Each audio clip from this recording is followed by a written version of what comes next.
So I am back again, but I'm going to give you something a little different. Well, I talk about movies all the time. At a licensing expo, they have recently revealed one banner ad, one teaser poster ad for Iron Man 3. Now, let's get to the big one. The poster.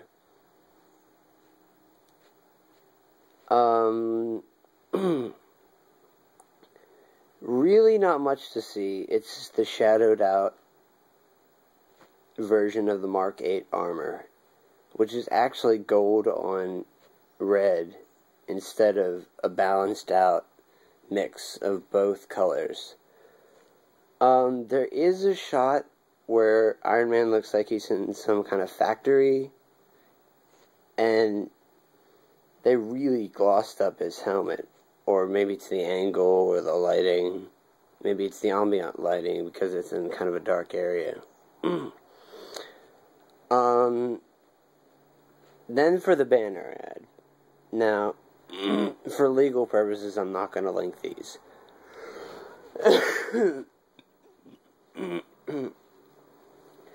It looks like a lightly modified, more gold highlighted version of the Mark 7. So those pads on the bottom, on the thigh that can deploy missiles, those are now gold, and the legs might be red. Let's hear.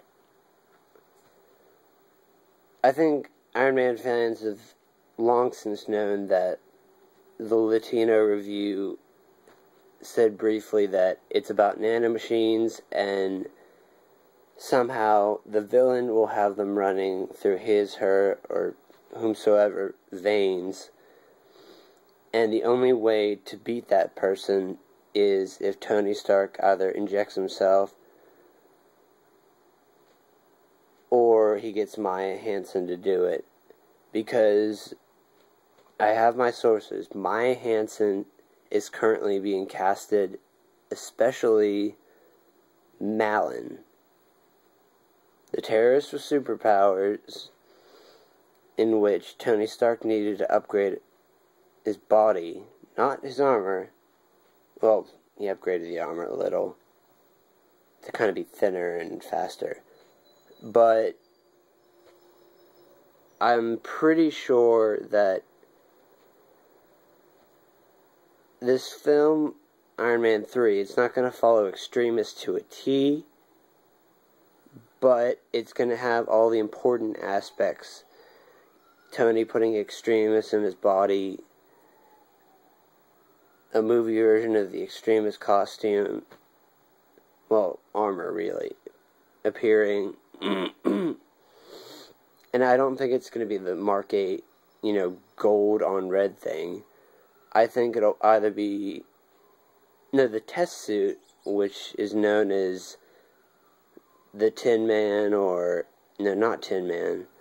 It's the one artist's name. I think they said like the Fraction armor or something.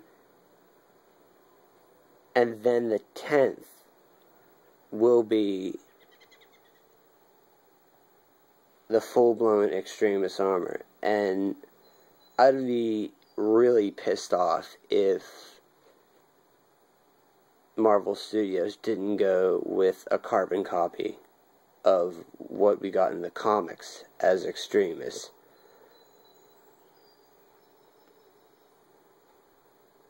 Basically describing the armor is, it's slimmer. It's run by Tony's own thought because it has a mental uplink. It's way faster. It's like Wesker moving. Wesker moves, but it's so fast it's like he's teleporting, and the human brain cannot comprehend speeds like that. And it's like 50-50 with the Mandarin. And I think if he's going to be in the film, he's going to kind of play the role of Palpatine, where he's the evil puppet master behind the scenes pulling strings. Now, one thing that's not been mentioned, and it's probably not going to happen, but we had Jebediah Stane in the first movie. Why not his kid? So Ezekiel Stane could probably pop up in like 4 or 5. I mean, this is the most successful Marvel Studios franchise. I see no reason as to why they would stop anytime soon.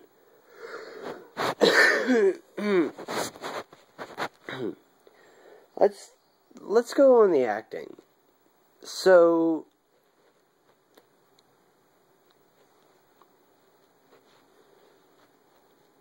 in the latest film, there's Stark Tower. Now, there were absolutely zero details on how it was built, when it was built. Not even Tony in Iron Man 2 talking about plans for a tower or, a new living space. But there have been some screens leaked. A Hall of Armor, which goes all the way from the first armor he used to escape the terrorist camp to the Mark 7.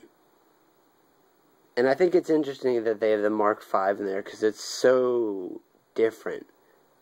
I guess it's really what everybody's saying. It's kind of like the Silver Centurion of, like, the Thing, just because it's really, like, kind of a crimson and silver thing. But they took a whole different play on Iron Man initially. I was going to say original initially. Initially keeping his armor in a briefcase that he, carried with him. This time, it was a briefcase that transformed into the armor. And it was a lot more seamless as far as the transition into the armor because of the simple fact that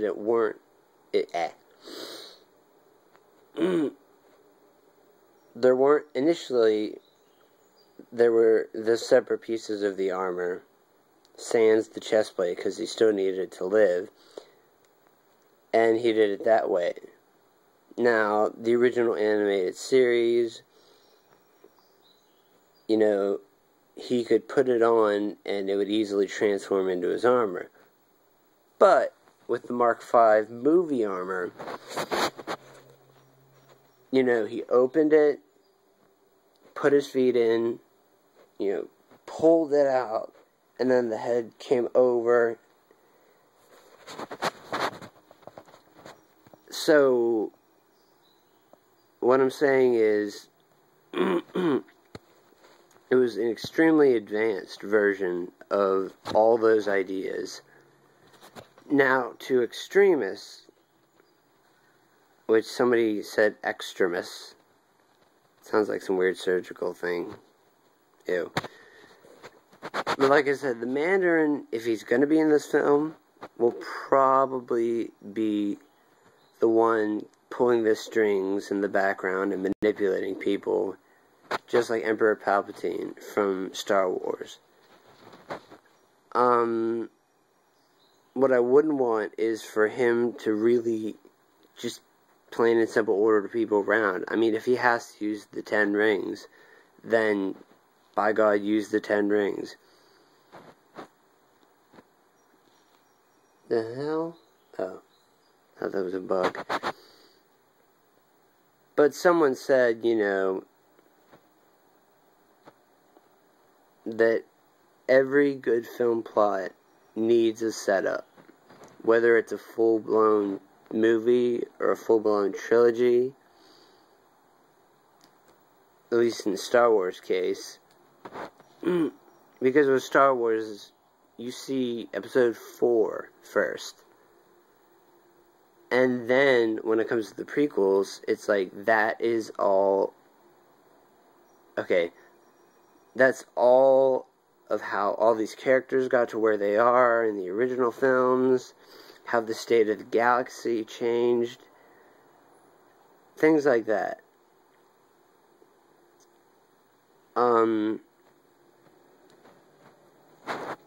Okay, excuse me. Things I'm hoping for the future of the Iron Man movie franchise. I would love to see the Iron Man 2.0 armor on Rhodey. I don't know, I just hate how he's so fucking bulky. And, you know, if you follow Cybertron, they made Ratchet really bulky, and you wonder how he's gonna do anything but, you know, be a medic. You know, it makes sense for certain characters, like Optimus Prime. You know, he's a leader. He's always on the front line as well. You know. And they've done things like make Bumblebee have more of a human-esque face, and he looks like the Bumblebee from the 80s cartoon. All I can hope for is, you know, accurate sound effects. Let's see. I guess I can go into the other Marvel franchises. I don't know. I mean, they're going to absolutely have to make Fear Itself and Civil War. And I would really be disappointed if both weren't trilogies. Because Fear Itself was more of a Thor thing. Now, I guess that would be like, well, 3 more Thor movies. Basically, the story is that they summon these crazy serpents, and there are hammers similar to Thor's, only they corrupt the user and have their own, like, soul. I mean, the person is not the person anymore. And, you know, they're like breaker of men, breaker of wills, stuff like that. So it's pretty intense, and maybe intentionally after Civil War, because Civil War is exactly the way it sounds, but it's with superheroes. I mean, and it's also going to have to be in the future, at least after the 3rd Mark Webb Spider-Man film. I mean, we have to kill off Gwen Stacy. We have to, you know, establish Peter going with Mary Jane. We have to possibly have him encounter, you know, Avengers members, even if it is just Nick Fury. I would say at least by Avengers 3, we will probably have Wolverine and Spider-Man on the team. But that's a big maybe. I mean, I guess it's more of a comics thing, because they have such a huge amount of backstory on everybody, and all these characters and all these individual groups, X-Men, Avengers, have gone through so many things that it's not really that big of a deal, in a sense, to add 2 members. But based on the chronology of the films and the events, yeah, it's definitely going to have to be after Spider-Man 3. I knew Spider-Man wouldn't pop up as, like, a weird spoiler in the end of X-Men. I'm sorry, people. That was on Showtime last night, X3.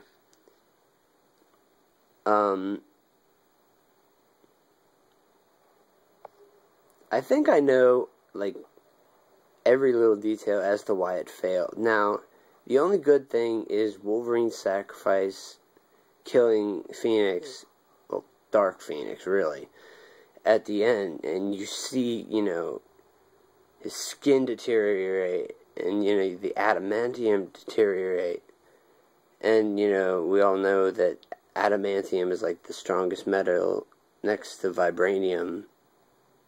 Okay, I'm not gonna get into, like, things like that. But the problem is, fucking and this will stop the video. Or not. I always get so much dust on my phone.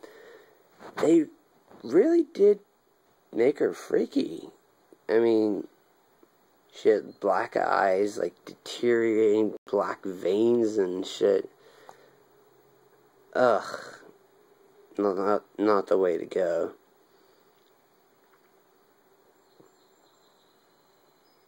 And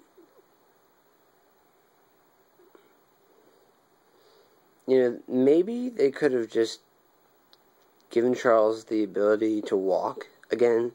That's been a huge thing for the X-Men comics for a while. Charles can walk, he's paralyzed. He can walk, he's paralyzed. What about Magneto losing his memory and becoming Joseph?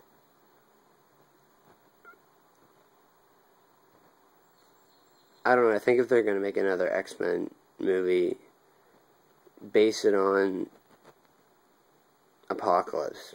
I don't know. Because I think that, what's that villain? He's Magneto and Charles fused together. Onslaught, yeah. Onslaught would be a literal onslaught. And, it'd just be too much. And that's a lot of the reason for people to complain about the Mandarin.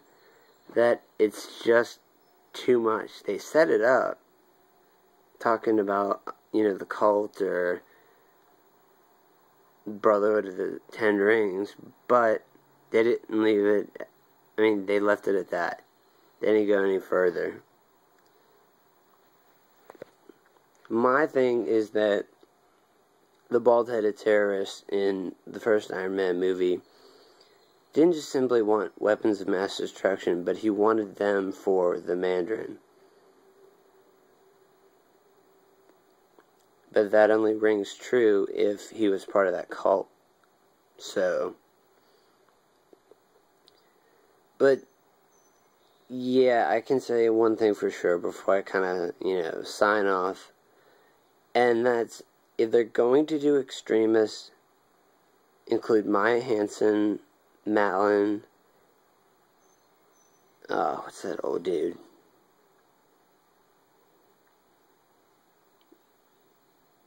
Kind of like a odd sage wisdom guy. Oh, Sal, there we go. He's like, what have you been doing, Sal? For the most part, I've been doing drugs. It'd be great because it seems like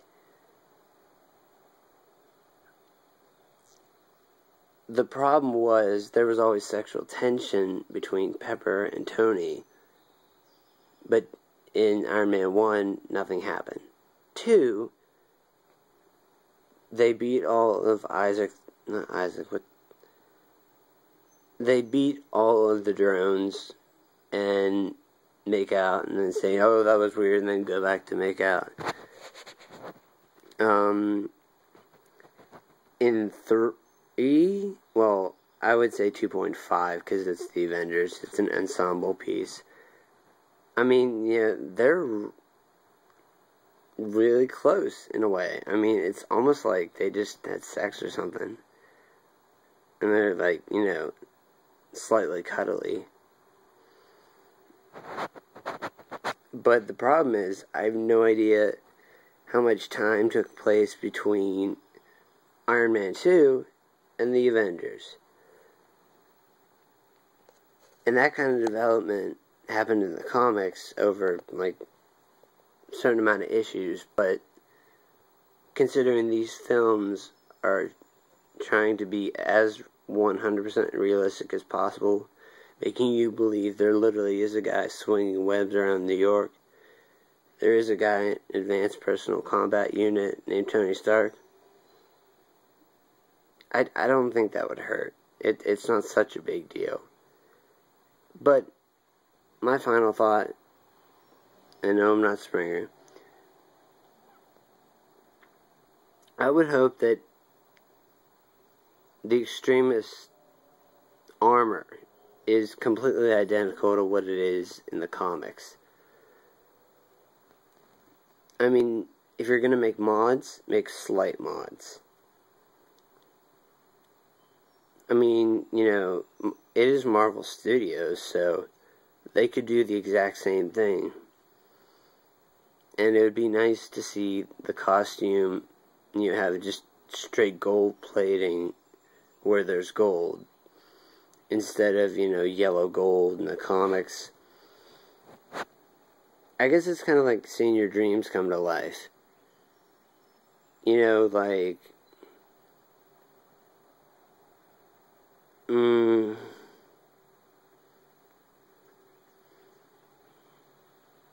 know, if they made another Matrix trilogy.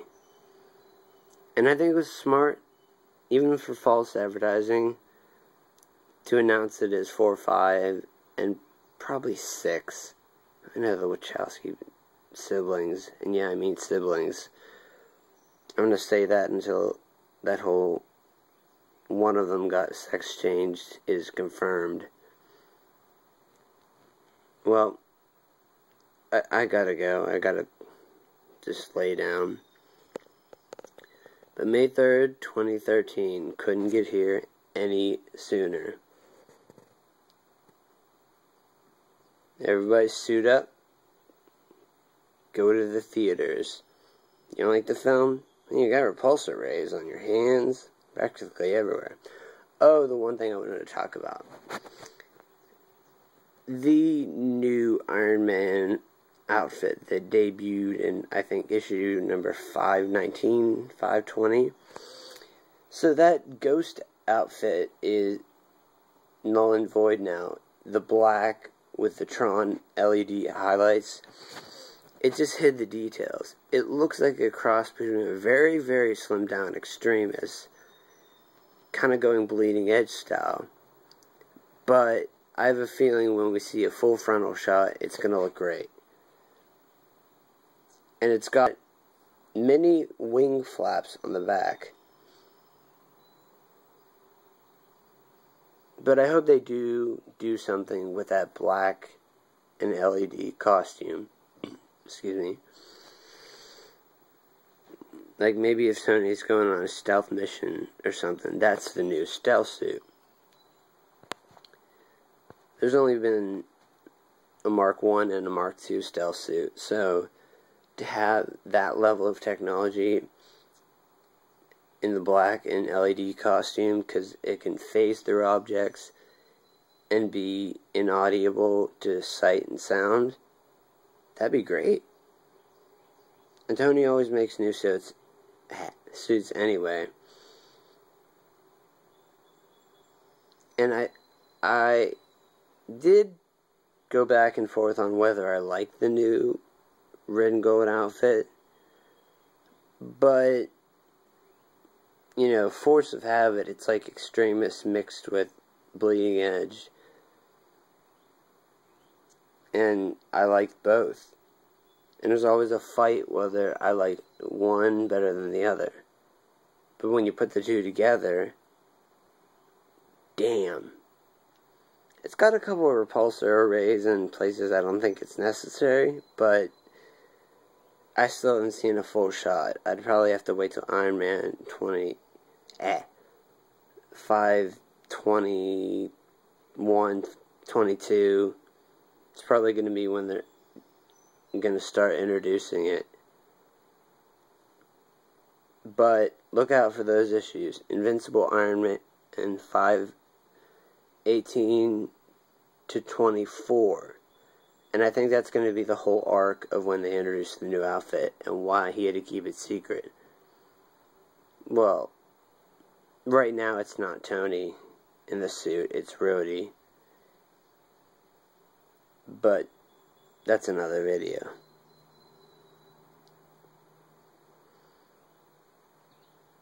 Peace, love, and chicken grease. But I coat my cookware with Pam.